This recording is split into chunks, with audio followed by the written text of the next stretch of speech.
Muy buenas noches, ¿qué tal? Bien, en esta recuperación de la semana 17 vamos a repasar las preguntas del cuadernillo. A ver, vamos rápidamente con las 8 preguntas. Bien, como ya saben, en esta semana corresponde la generación del 50, sí, tanto en narrativa como en poesía.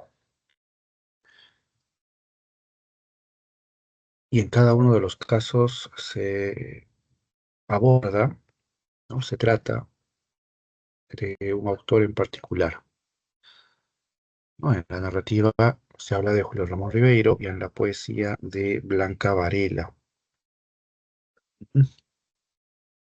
Entonces, a ver, vamos a revisar las preguntas. La primera pregunta nos pide trabajar lo que concierne a las características de la narrativa, ¿no? De la generación del 50. Recordarán, la generación del 50 eh, se denomina así a un conjunto de escritores e intelectuales que a mediados del siglo XX propone un camino de modernización de la literatura, una reflexión en torno a la modernidad, al cambio, y en ese sentido, tanto en la poesía como en la narrativa, inclusive a través de los ensayos, la generación del 50 medita sobre los cambios sociales que se están produciendo precisamente en ese periodo. En el ámbito de la narrativa, vamos a encontrar nosotros tres vertientes a través de las cuales se desarrolla la generación del 50 o la narrativa de la generación del 50. Tenemos la vertiente fantástica, tenemos la vertiente neoindigenista y la vertiente realista. De esas tres, la más vigorosa, la más, digamos, influyente en este periodo es la del neorrealismo. Esto es importante aclarar porque las características que se estudian en esta semana eh, se dirigen sobre todo a la narrativa del neorrealismo. La narrativa neoindigenista y la narrativa fantástica son también modalidades, eh, digamos, distintivas de esta generación, pero cuya incidencia es, digamos, menor, ¿no? En comparación a la del neorrealismo, ¿ah? Que no es lo mismo que su importancia, ¿no? La vertiente fantástica del 50 es definitivamente un momento muy importante dentro de esa modalidad de escritura que a través de estos autores, ¿no? Se está abriendo, ¿no? Esta nueva temática es tan influyente en la literatura contemporánea, ¿no? El relato fantástico. Y en el caso del neoindigenismo también, ¿no? Está, si bien retoma algunos elementos del indigenismo anterior, el indigenismo está abriéndose a nuevas modalidades y a nuevas temáticas. Pero la vertiente hegemónica, como se viene describiendo, es la de la narrativa neorrealista. ¿Sí? Entonces, las características que se estudian se enfocan sobre todo en esta última vertiente. ¿Ya? Y eso es hacia donde se dirige esta pregunta, ¿no? Del primer ejercicio. se nos presenta un fragmento de uno de los relatos más emblemáticos de esta generación, El niño de junto al cielo, ¿sí?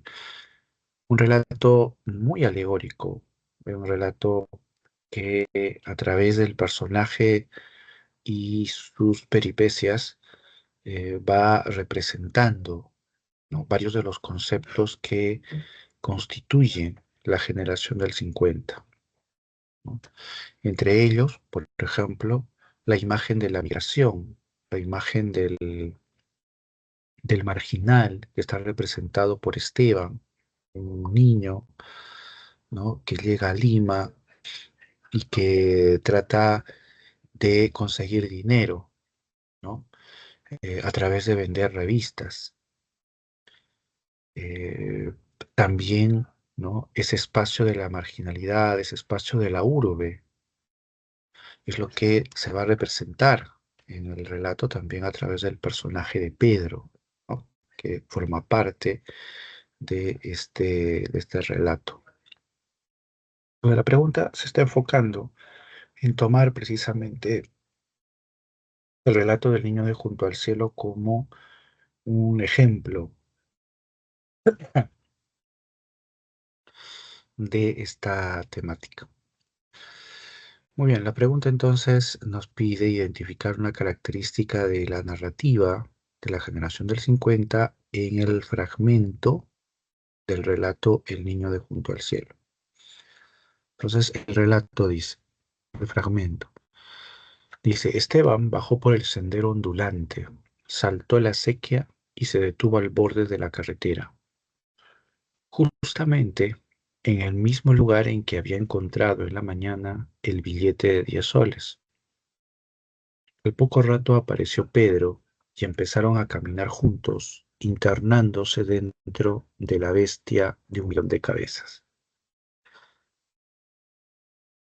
Entonces, a partir de este fragmento, el, el enunciado nos pide identificar qué característica de esta generación se aprecia. Entonces vemos las alternativas. La A dice: resalta la migración provinciana en la urbe capitalina, ¿no? La migración provinciana. Nunca hay que olvidar que en este tipo de preguntas la clave tiene que concordar con el fragmento, ¿no? Porque si bien el relato, El niño de junto al cielo, nos habla de el migrante, ¿no?, porque se trata de un sujeto, Esteban, que viene de provincia, de Tarma, si no me equivoco, ¿no? Y en los inicios del relato él sale precisamente a explorar, ¿no?, este nuevo ambiente donde él ahora vive. Entonces, sí, la temática de la migración provinciana dentro de la urbe capitalina está dada en el relato, pero hay que ver si lo está en el fragmento. Entonces, en el fragmento, ¿no?, no se está aludiendo a la condición migrante de Esteban, ¿no? Eh, en ese sentido, no se está enfocando ese fragmento en ese tema. Uno puede decir: pero profesor, Esteban es migrante, usted ya lo dijo. Correcto, pero a partir de ahí nosotros no podemos inferir que se esté desarrollando un tema. El tema tiene que ser explícito en el relato, en el sentido de que sea sobre lo cual se está hablando en el relato, ¿ya? Que Esteban sea migrante, muy bien, pero el fragmento no está hablando de esa condición. Entonces, no es un tema que esté presente en el fragmento. Entonces, en ese sentido, la A no viene a ser la clave, ¿sí? Porque no es un tema que en el fragmento se esté desarrollando puntualmente, ¿no? Vamos con la B. Dice: describe el desarrollo de las clases medias y bajas limeñas, ¿no? En líneas generales, esta es una característica de la narrativa de la generación del 50. ¿sí? Sus intereses, ¿no? Que en un segundo vamos a comentarlo de manera más puntual, eh, involucra precisamente la descripción de esos espacios sociales, ¿no? Las clases medias, la baja, la marginal, la migrante, la provinciana. Y sí, ¿no? Sin embargo, volvemos a la observación de la alternativa A, es decir, en el fragmento no se está incidiendo en esa condición. Es más, Esteban no pertenece a la clase media, es un sujeto migrante, ¿no? Entonces, tampoco se nos dice que Pedro pertenezca a esa condición, ¿no? Además, en el relato a Pedro creo se lo identifica más como perteneciente a las clases bajas, ¿no? A las clases populares. Entonces, en ese sentido, la B tampoco, ¿no? Viene a ser la clave, a pesar de que es una característica de la generación del 50, pero no se está mostrando en el fragmento. Luego vamos con la C. Dice, propone la marginación del migrante en el espacio citadino, ¿sí? Es otro tema también dentro de la generación del 50, ¿no? Dentro de la narrativa, la marginación del migrante. Eh, pero está en el fragmento. En el fragmento nos habla de Esteban saltando la sequía, encontrándose con Pedro y yendo juntos, dice ahí, dentro de la bestia, ¿no? Eh, no hay, el sentido de marginación tiene que ver con la idea y la acción del rechazo, ¿no? Hay un centro, hay un espacio céntrico que excreta o repele, ¿no? Al individuo, ¿no? Y a partir de ahí podemos hablar nosotros de marginación. Pero el fragmento que estamos viendo no está presente, no está presente ese tema, ¿no? Los dos niños o los dos jóvenes, los dos personajes están internándose en la bestia, ¿no? Al final del relato, sí podríamos hablar ahí de marginación, ¿no? Porque ya todos conocen el relato, ¿verdad? Porque cuando Esteban se da cuenta, pues, que Pedro lo ha estafado, ¿no? Y se ha llevado todo su dinero, sus revistas, etcétera, y Esteban no le queda más que regresar a su casa y lo tiene que hacer caminando, pero no tiene ni un sol para el tren siquiera. Así que en ese momento el narrador nos habla de cómo la ciudad, ¿no? Ha terminado destruyendo al personaje, ¿no? Lo ha terminado aplastando, ¿no? Entonces, ahí en ese momento sí podríamos hablar de la marginación del sujeto, ¿no? El sujeto quiso triunfar en el centro de Lima, ¿no? Lo cual es muy simbólico hablando temáticamente, ¿no? Tanto Esteban y Pedro se fueron a vender sus revistas a la Plaza San Martín, ¿no? Y ahí era donde se auguraba su éxito, ¿no? Pero al final el personaje termina estafado y el espacio céntrico lo termina excretando, ¿no? Lo elimina, lo margina. Muy bien, pero volvemos, eso sucede al final, ¿no? Acá en el fragmento que se nos presenta no se nos muestra esa condición de marginalidad del sujeto, ¿no? Entonces tampoco va. Vamos con la D. Dice, exhibe la formación de barriadas en la periferia de la ciudad, ¿no? Eh, hay un momento en el relato cuando se habla o se describe el lugar donde vive Esteban, ¿no? Ese lugar llamado Junto al Cielo, ¿no? Que es este, eh, un espacio, ¿no? Que está en la cima, ¿no? La zona más alta del cerro. de ahí el nombre, junto al cielo, ¿no? Y ahí es donde se va a vivir con su mamá.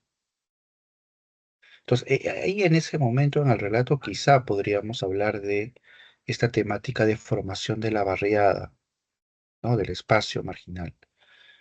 Pero en el fragmento que se nos está mostrando, no se muestra eh, esa temática, ¿no? La formación de la barriada, ¿no? Que es una temática también de la generación del 50.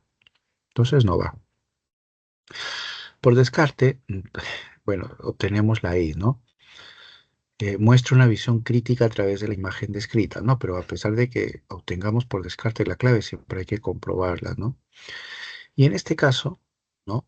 Se habla de una condición crítica, es decir, de una visión, de una actitud crítica de la narración con respecto a la ciudad, ¿no?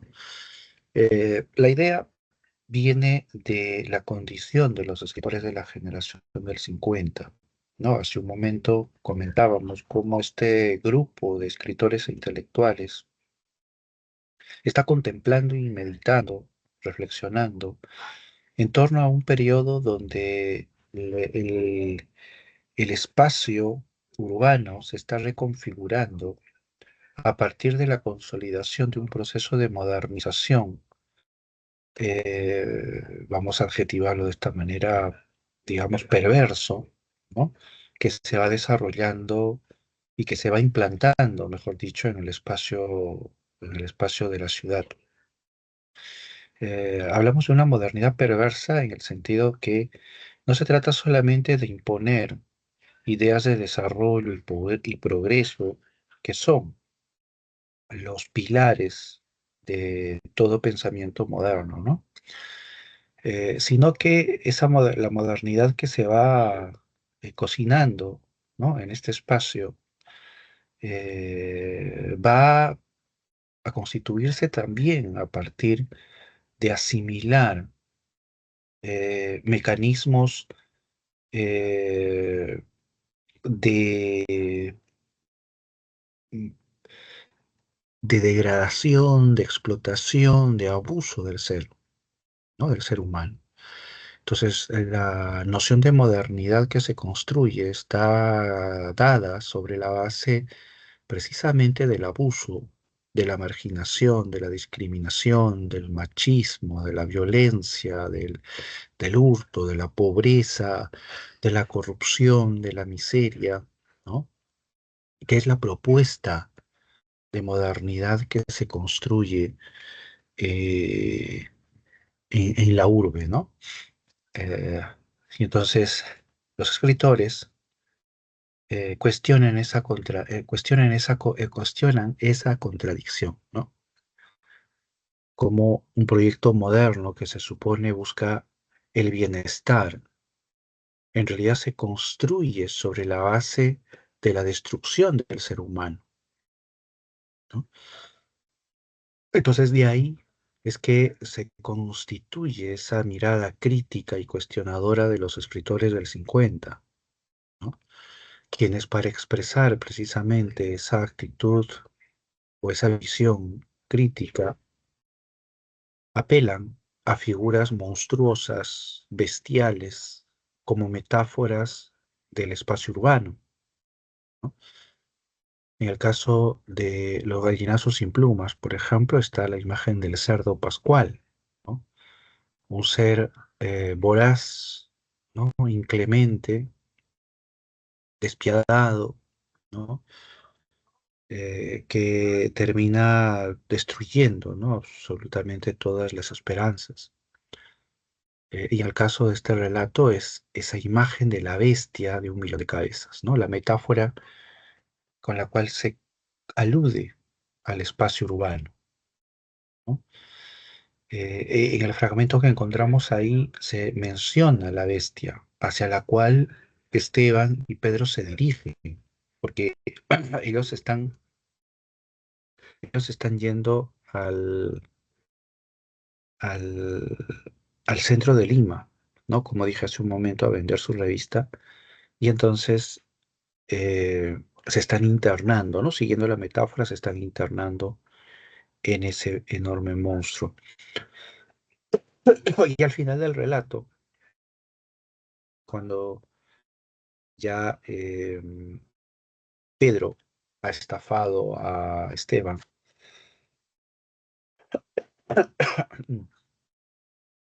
el relato termina señalando cómo, ¿no?, Esteban fue devorado por el monstruo, como una de las cabezas lo devoró.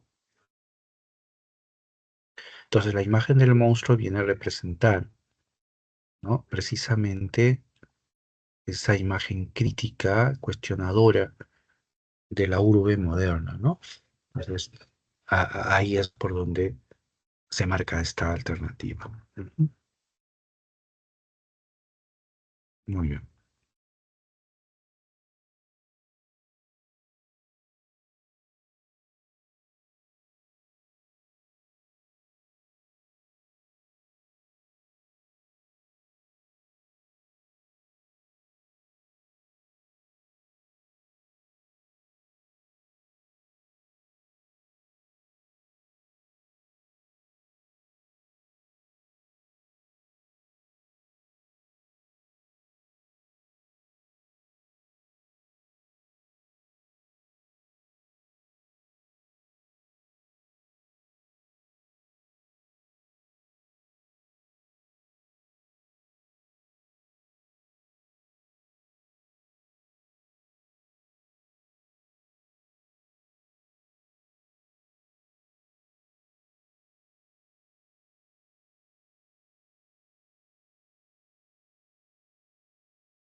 Muy bien, vamos con la segunda pregunta.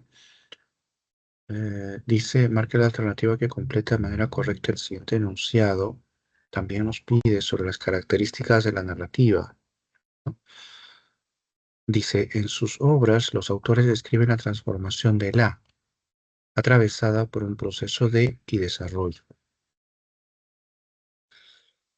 Recordemos que aquí se está hablando básicamente de la narrativa del neorrealismo, ¿no? Y esa narrativa se enfoca sobre todo en el ámbito de la ciudad. Desde esa perspectiva, la E no va porque habla de la sierra, ¿no? En tal caso estaríamos hablando del neoindigenismo, ¿no? Pero aún así, sin encajar el neoindigenismo acá, la temática que aborda el neoindigenismo no tiene que ver con la alfabetización. Así que de todas maneras la E no va. Nos queda las cuatro alternativas, de las cuales eh, por la primera variable podría ser cualquiera. Así que vamos a la segunda variable. Dice, atravesada, dice, por un proceso de. Habla sobre la urbe, dice, atravesada por un proceso de asimilación y desarrollo. Acá resulta un tanto incoherente porque no nos señala asimilación de qué, ¿no? Es decir, qué características o valores estarían sintetizando, ¿no? Entonces, la A no va, no cierra una idea clara. La B dice, en sus obras los autores describen de la ciudad, transformación de la ciudad. Eso es bastante cierto. Su temática es la ciudad, el cambio, atravesada por un proceso de modernización y desarrollo. Esa es la que encaja bastante bien, porque como señalábamos hace un momento, los intereses de esta narrativa es la de describir esa modernidad que se está dando, que se está consolidando, mejor dicho. La C, habla de la capital, dice, atravesada por un proceso de mestizaje cultural. No es esa una de las temáticas de la generación del 50 o, en tal caso, no es una realidad que se esté dando, ¿ya? En ese sentido, entonces, tampoco esta es la clave. Nos queda la D, costa, y tecnificación. Tal vez esta la podemos eliminar también desde la primera variable porque hablar de la región nos estamos saliendo del espacio urbano, que es en realidad la temática central. Entonces, de ese modo nos quedamos con la B.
Muy bien, el relato en la pregunta número 3 es el relato alienación, ¿no? Es el que se está aludiendo ahí.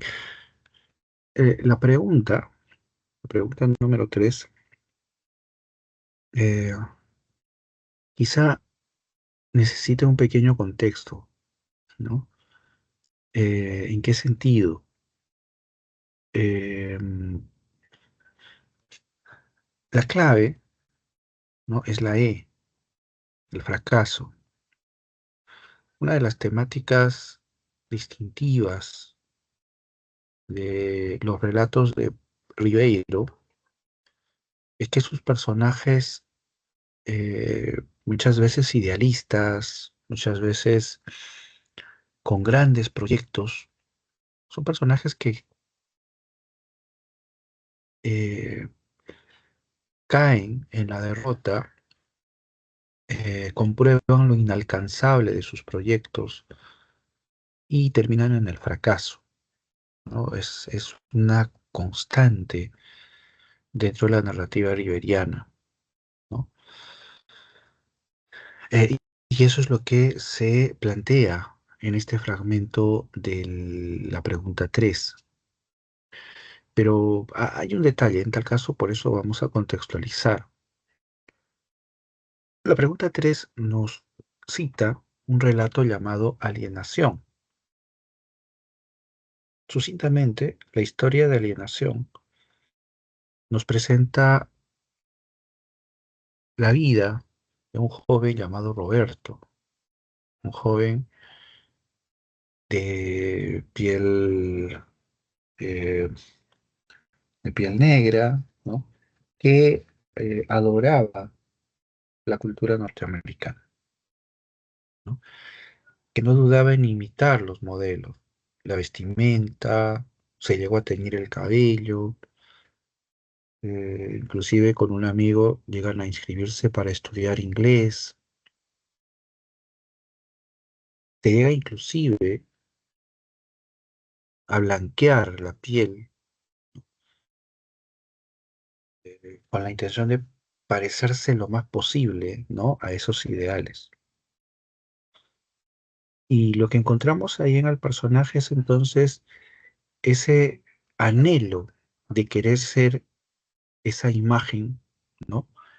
Eh, que ellos, digamos, a la cual ellos aspiran, esa imagen norteamericana.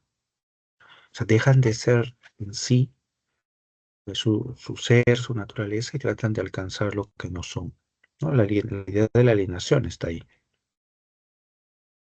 ¿no? Eh, entonces, Roberto, a quien llamaban Bobby, ¿no? Eh, termina enlistándose en el ejército norteamericano para pelear en la guerra de Corea. Y lo hace con la intención de a través, ¿no? De esa, digamos, a través de ese recurso, poder obtener la nacionalidad norteamericana, pero al final muere, ¿no? Este fragmento que nos han citado corresponde al final del relato. El fragmento dice, ¿no? La mamá de Roberto había sufrido entonces un segundo ataque que la borró del mundo. No pudo leer así la carta oficial en la que le decían que Bob López había muerto en acción de armas y tenía derecho a una citación honorífica y a una prima para su familia. Nadie la pudo cobrar. Es decir, en este fragmento se nos está contando cómo, después de la muerte de Roberto, su madre también fallece y por tanto el dinero, digamos, en compensación por su muerte, nadie lo cobra. Él no es norteamericano, su madre tampoco puede disfrutar nada. Es decir, el gran proyecto que Roberto tenía no se pudo realizar, ¿no? Entonces, ahí es donde llegamos al tópico de la narrativa riveriana, ¿no? Que es el fracaso de los personajes, ¿no? Pero el detalle de la pregunta, y por eso quizá algunos por ahí un poquito que habrán tenido alguna duda, era que para apreciar esa declinación hay que tener en cuenta el proyecto de Roberto. que es el de ser norteamericano, ¿no? Y un proyecto, entonces, con ese contexto, ahí se comprende de manera más clara ese fragmento final, ¿no? Porque ahí es donde uno puede contrastar y decir, oye, no lo alcanzó, su gran proyecto no lo alcanzó. Entonces, ahí es donde sí podemos parangonar esta historia con otras de Ribeiro, ¿no? Donde los personajes son derrotados, ¿no? Y caen en ese fracaso, ¿no? Entonces, ahí, ese es el sentido de la pregunta número 3, ¿no? Ujú. Muy bien.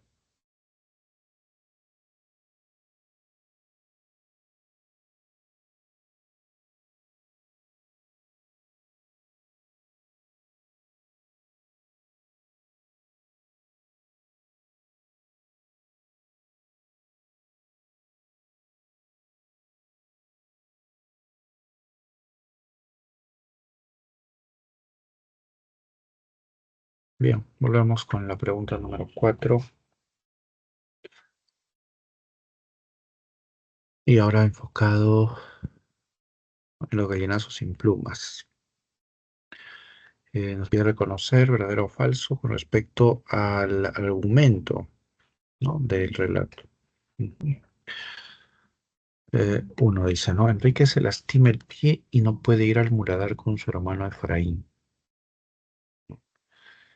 Eh, Son dos hermanos, Efraín y Enrique. Acá lo que nos está pidiendo es básicamente identificar quién es el que se lesiona primero. Y en este caso, quien se lesiona es Efraín, no Enrique. Es una cuestión muy puntual ahí el enunciado, ¿no? Entonces, por eso el primero no es falso, ¿no? Porque repetimos, no, es Efraín quien se hiere la pierna. Dos, dice, el cerdo pascual devoró al abuelo debido a que éste saltó al chiquero, ¿no? Acá hay dos ideas. El cerdo pascual devora al abuelo y que el abuelo saltó al chiquero, ¿no? Digamos, en la más evidente, ¿no? En cuanto falso es la última acción, ¿no? El abuelo no salta al chiquero, ¿no? Se tropieza porque Enrique, ¿no? Furioso porque el abuelo había arrojado a su mascota, un perro callejero, que los niños habían bautizado como Pedro, lo arroja al chiquero del cerdo y el cerdo lo devora. Entonces Enrique furioso toma una vara y amenaza al abuelo y este, sorprendido, se tropieza al tratar de guardar distancia y cae al chiquero, ¿no? Ahí es donde el cerdo se abalanza sobre él. Donde el abuelo no salta. Entonces por ahí va la falta, ¿no? El otro también sería falta, ¿no? Cuando dice que el cerdo pascual devora al abuelo. Explícitamente el relato no nos dice que el cerdo devore al abuelo. Se inicia una batalla, dice el relato, ¿no? De ahí a lo que ocurra no nos permite precisarlo con claridad, pero claro, se puede inferir, ¿no? Una línea de interpretación va en ese sentido, ¿no? Pero de todas maneras la 2 se invalida por la segunda variable. Entonces hasta ahí ya tenemos la C como clave, ¿no?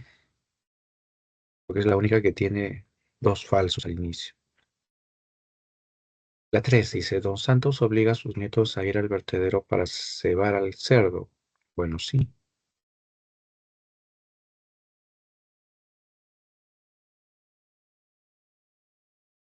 Sus nietos de Efraín y Enrique tienen que llevar comida para el cerdo, ¿no? Porque la idea es engordar el cerdo para venderlo, ¿no? Y así obtener una fortuna, ¿no? Que la abuela era lo que buscaba, ¿no?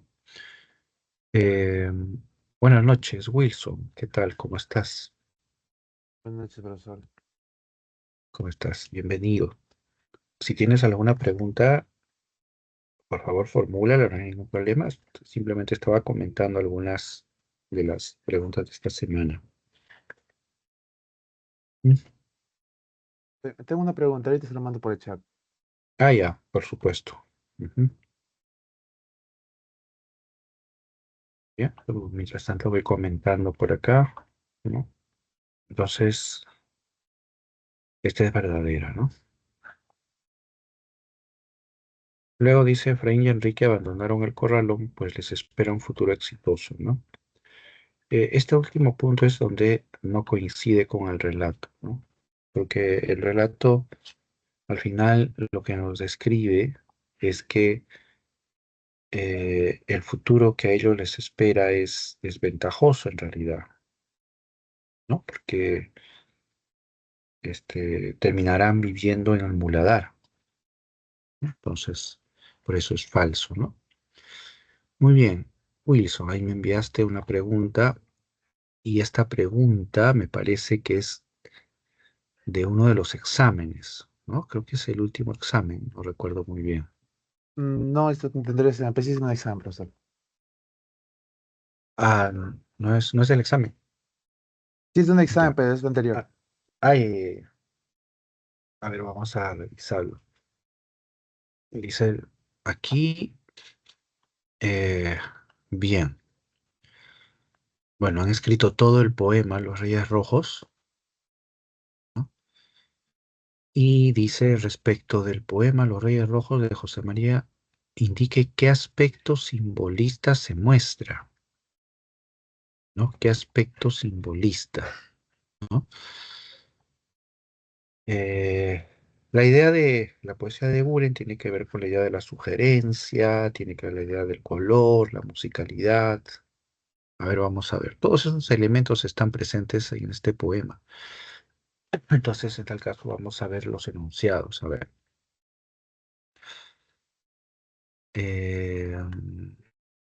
En la A dice, estos reyes son figuras propias de la estética modernista de culturas exóticas, ¿no?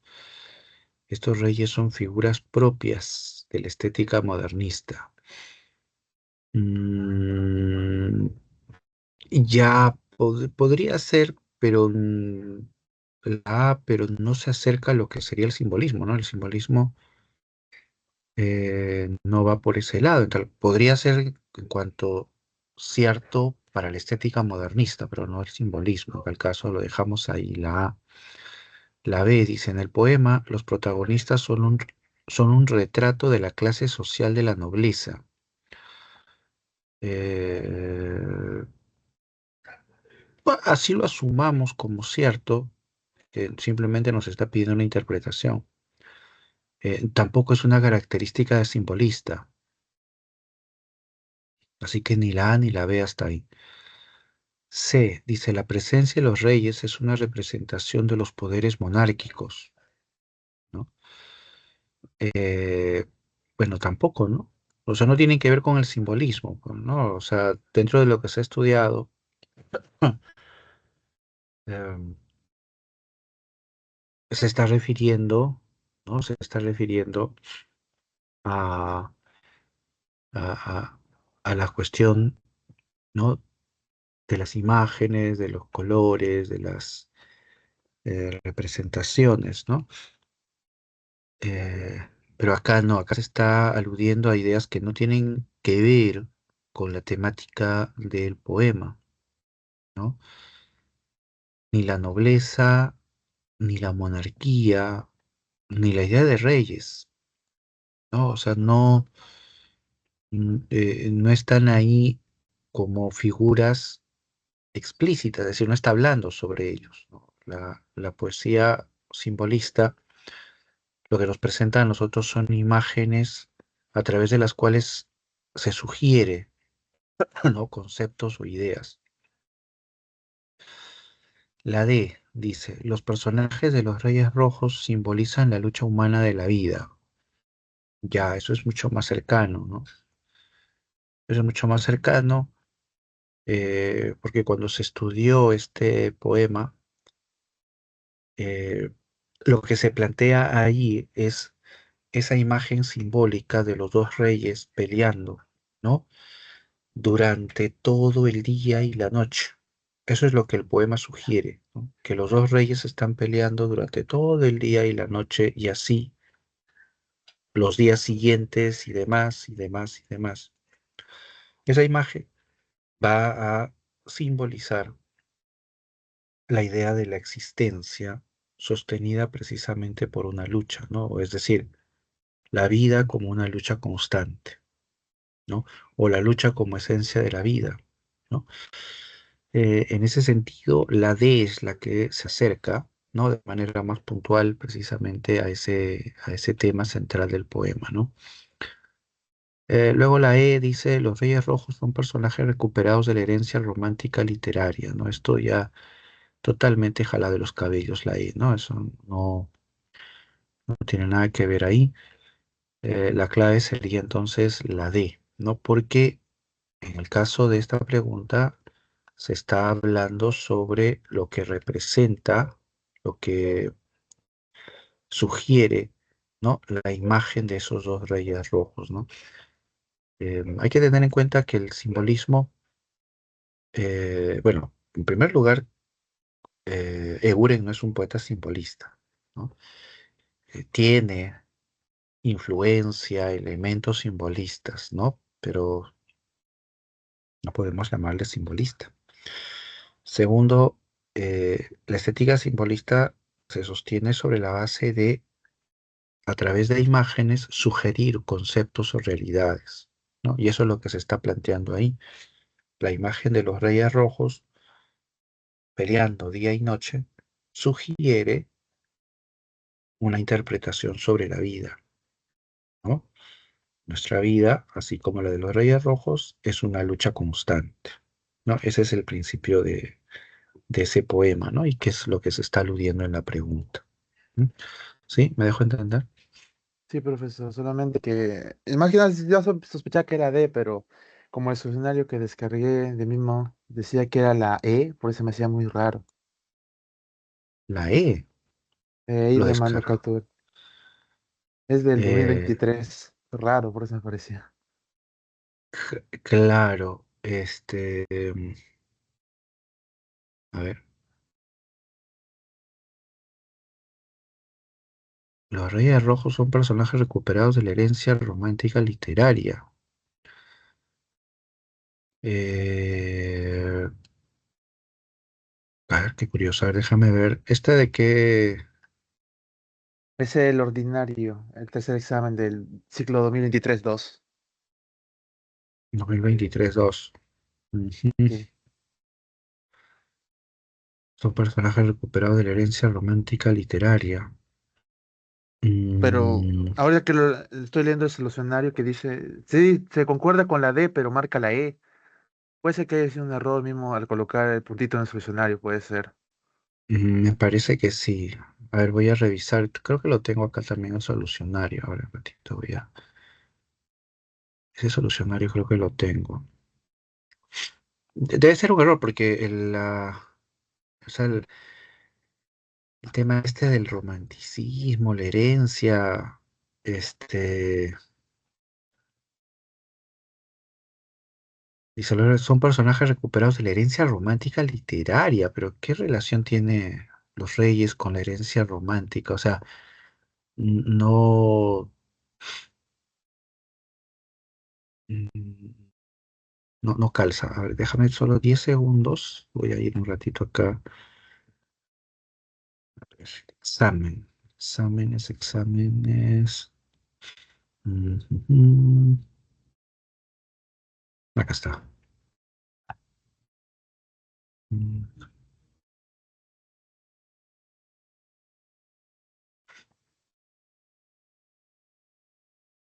a ver.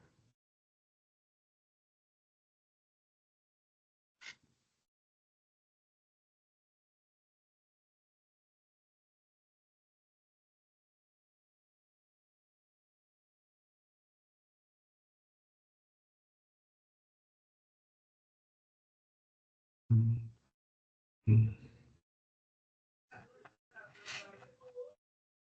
Vamos a ver acá.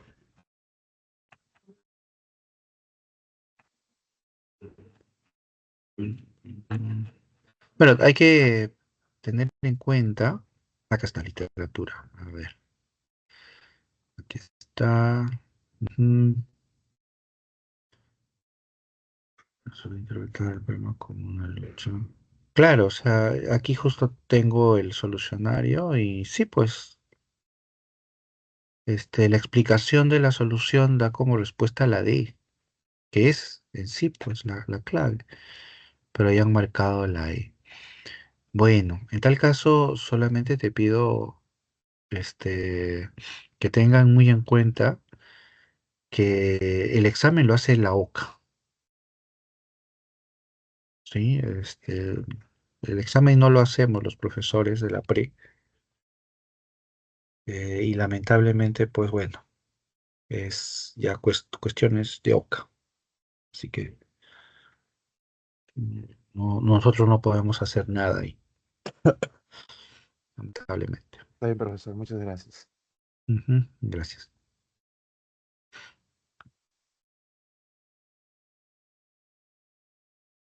Pues una duda, en un examen vi Pues también sí, que preguntaba sobre el personaje de El mundo es ancho y ajeno, Correa Zavala.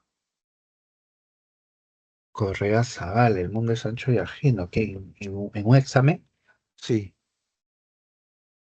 eh, lo menciona como abogado en el escenario. Yo el único abogado que... Bismarck, Correa claro, está Zavala. Correa Ahí le Zavala, mando la pregunta. a ver, pero voy a buscar acá, tengo mis apuntes también. A ver, no este más. Mm,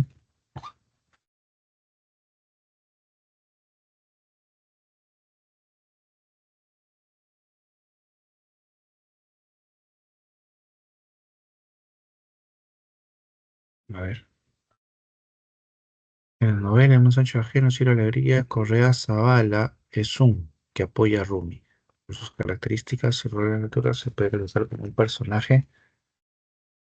Era Bismarck que apoyaba a Rumi, por eso me hacía extraño. Ah, esta es una pregunta, pero de ciclos, ¿cuánto? ¿Del 2020?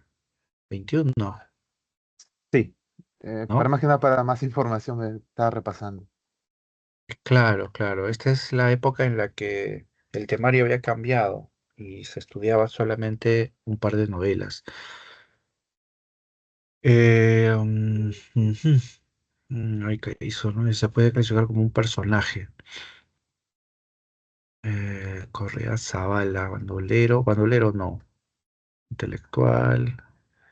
Tendría que ser complejo, simple, estático, comunero. Ya. Y ahí eh, tienes el solucionario. ¿Ahí qué dice? Dice que es Porque no me acuerdo abogado y bien. estático, Ah, ya. pero no era Bismarck, por eso ahí mi confusión. No, tal vez se está refiriendo a, porque recuerda que hay dos juicios,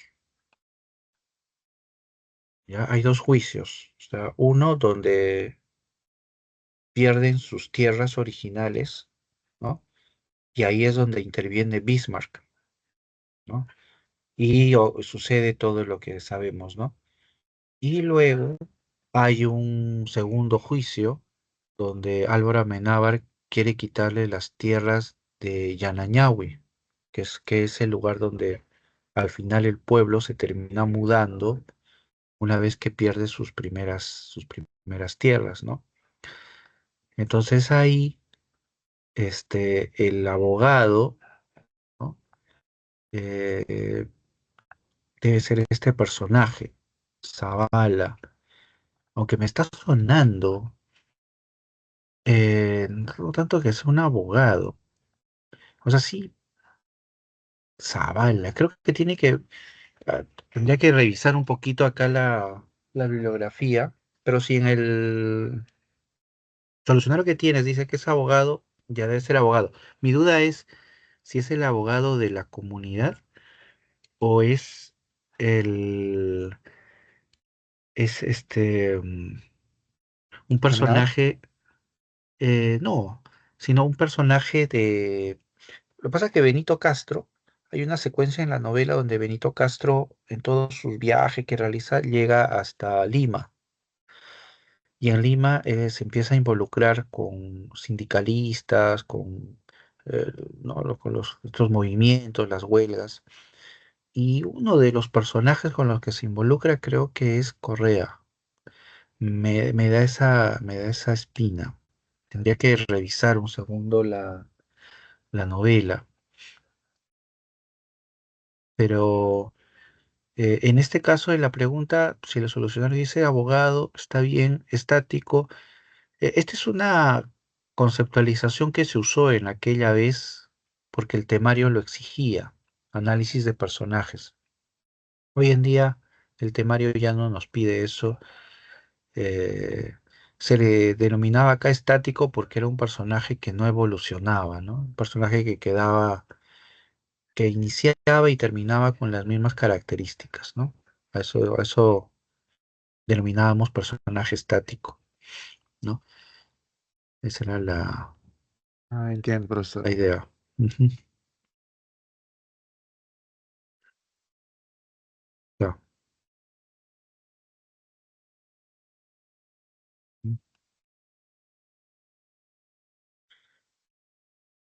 Muy bien. A ver.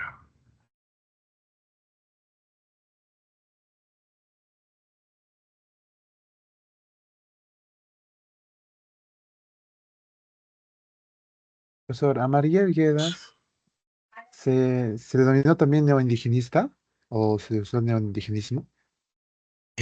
¿Quién? ¿Me disculpas? Por ahí un saltito, no escuché bien. María Arguedas, Ah, ya. María Arguedas. ¿Si es indigenista? ¿Esa era tu pregunta?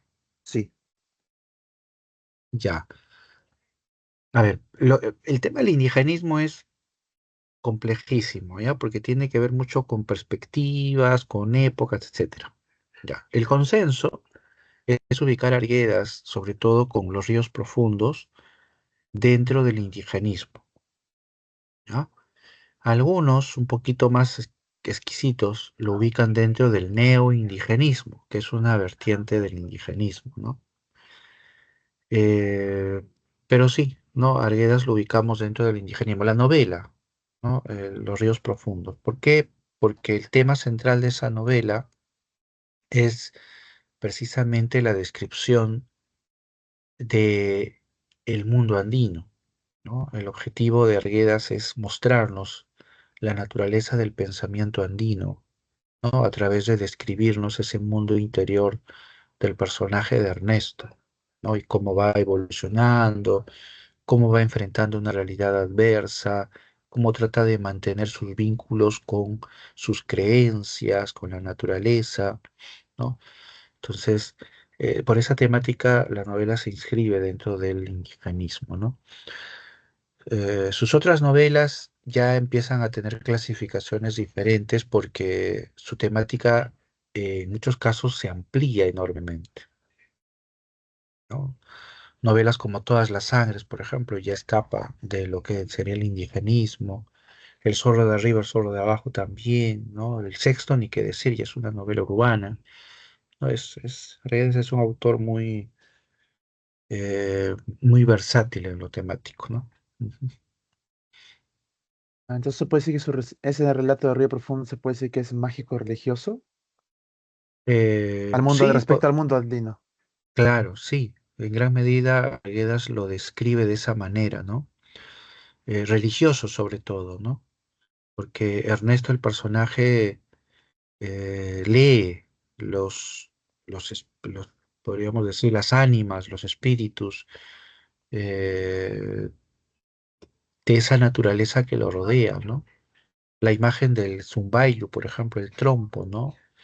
Que deja de ser un objeto, ¿no? Porque era un juguete, a convertirse en una suerte de espíritu, ¿no?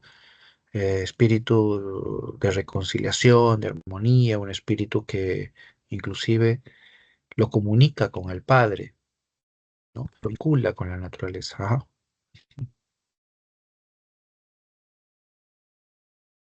ujú, Entiendo, profesor, gracias.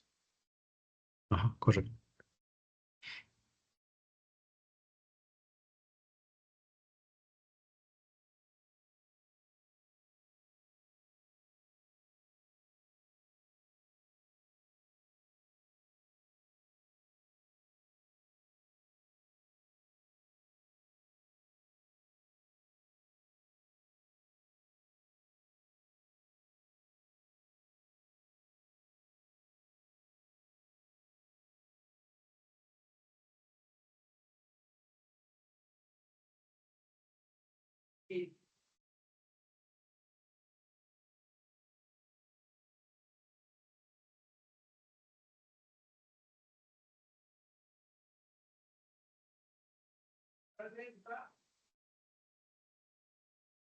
Profesor, una Sí, consulta.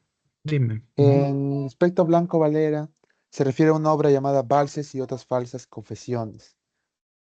¿Valses a la musicalidad se refiere o en qué sentido los valses? A los valses se refiere a los valses, tal como los conocemos, ¿no? Eh, es el título de uno de sus poemarios porque más o menos ella alude, ¿no? A esta temática de del vals, ¿no? Del vals peruano, que más que nada ella lo enfoca debido a la temática melodramática, una temática este, entre lo trágico, lo sentimental, ¿no? Que es lo que ella recoge, ¿no? En su poesía, pero lo recoge con una intención, digamos, crítica, ¿no? Cuestionadora precisamente de esa realidad, ¿no? Eh, ese es el sentido del título, ¿no? Recordemos, Blanca Varela es una poeta que trata precisamente de alejarse de estereotipos, ¿no? De imágenes, digamos, que la pudieran encapsular, ¿no? Dentro de una temática femenina, dentro de una temática sentimental, ¿no? Entonces, su literatura trata de ser muy objetiva, muy directa, muy concisa, ¿no? Entonces, el título va ahí en un sentido irónico, ¿no? Eh, por eso, cuando dice falsas confesiones, se refiere a eso, ¿no? O sea, el vals como como un género melodramático, ¿no? Artificioso, ¿no? Falso en cuanto a emoción. Ese es el sentido que ella le da, ¿no? Y su sentido crítico precisamente brota en ese lado, ¿no? Ah, ya Ujú. entiendo. Gracias, profesor. Ujú, correcto.